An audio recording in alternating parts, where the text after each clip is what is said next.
ٹوٹا ہوا گھڑا۔ کہتے ہیں ایک چینی بڑھیا کے گھر میں پانی کے 2 مٹکے تھے جنہیں وہ روزانہ ایک لکڑی پر باندھ کر اپنے کندھے پر رکھتی اور نہر سے پانی بھر کر گھر لاتی۔ ان 2 مٹکوں میں سے ایک تو ٹھیک تھا مگر دوسرا کچھ ٹوٹا ہوا۔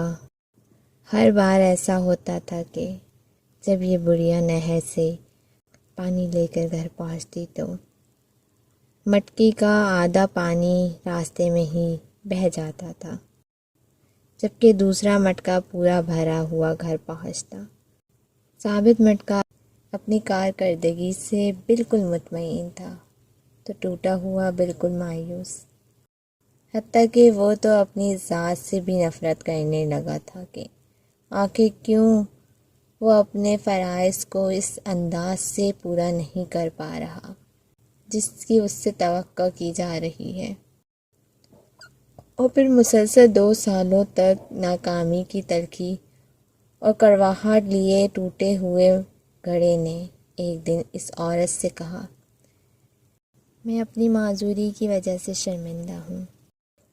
جو پانی تم اتنی مشقت سے بھر کر اتنی دور سے لاتی ہو، اس میں سے کافی سارا صرف میرے ٹوٹے ہونے کی وجہ سے گھر پہنچتے پہنچتے راستے میں ہی گر جاتا ہے۔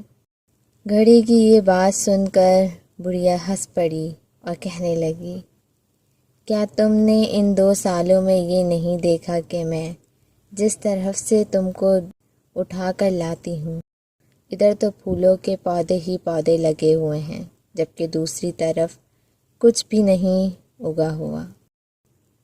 مجھے اس پانی کا پورا پتہ ہے جو تمہارے ٹوٹا ہوا ہونے کی وجہ سے گرتا ہے، تو اسی لیے تو میں نے لہر سے لے کر اپنے گھر تک کے راستے میں پھولوں کے بیج بو دیے تھے تاکہ تمہارے گھر آنے تک وہ روزانہ اس پانی سے سیراب ہوتے رہا کریں۔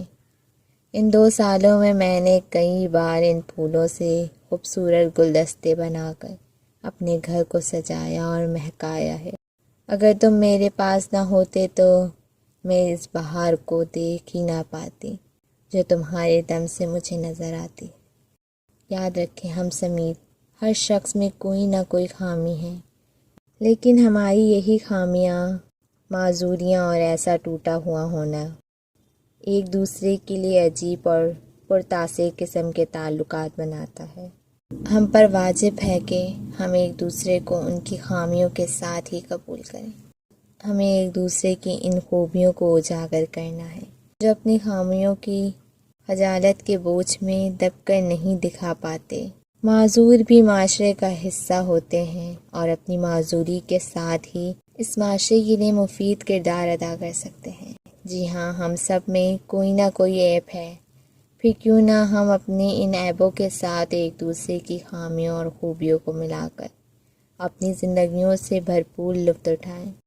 ہمیں ایک دوسرے کو اس طرح قبول کرنا ہے کہ ہماری خوبیاں ہماری خامیوں پہ پردہ ڈال دیں۔